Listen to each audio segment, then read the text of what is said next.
maanta oo taariikhdu tahay 14 November 2022 waxaa ilaahay mahadi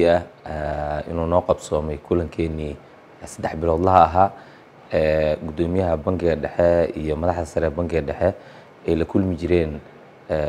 CEO-yada ama madaxyada bangiyada Soomaaliyeed iyo ururka bangiyada Soomaaliyeed kulanka oo ah kulan looga arinsado arrimaha taagan arrimaha maaliyadda iyo dhaqaalaha iyo arrimaha bangiyada la xiriira iyo waxa soo kordha current issues ka taagan lagu xalliyo kulankan oo qodobo muhiim ah maanta looga dooday waxaa si gaar ah loo dul istaagay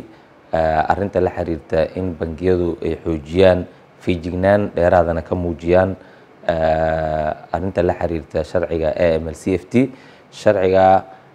oo bangiyada horay aad loogu tababaray si fiican ay u yaqaaniin aqoon xeel dheeri zaa'idan ay u leeyihiin laakiin maadaama hadda wadanku uu galay xaalad kale oo galay iyo xaalad adag oo ku jiro wadanku in la muujiyo feejignaan dheeraad ah in lacag dhaqidda ama lacagaha faldabiyeedyada ku saabsan inaysan bangiyada marin in haddii hal mar la jeegareey jiray in laba mar la jeegareeyo taa oo badqabka maaliyadda Soomaaliya kor u qaadaysa intaana waa isla garanay waxaan rabaa inaan u mahad celiyo madaxda bangiyada oo muujiyay awareness ama siday uga warqabaan arrimaha la xiriira AML/CFT-ga iyo ku dhaqanka sharciga waxaa hoosta laga xariiqay in waxyaabihii shaki ka jiro ee la xiriira waxyaabaha loo yaqaan suspicious transactionska ama large transactionska waxyaabaha loo yaqaano in lala wadaago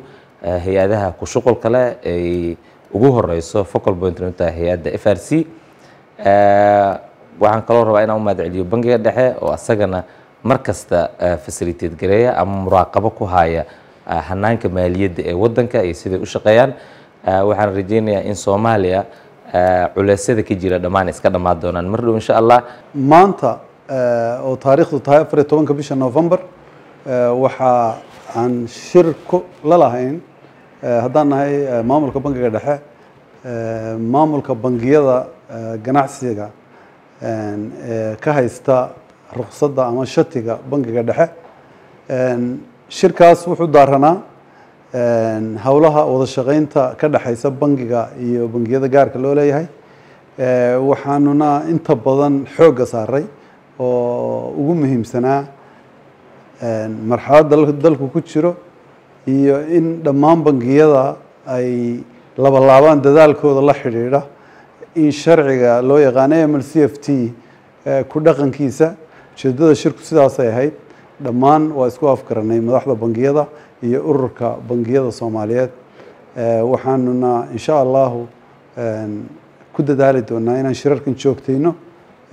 oo si joogto ah u kulanno waqti ka dhow waqtiyadii aan hore kulamada qaadan jiray oo ahaa 3 biloodba mar si loo laabo dadaalka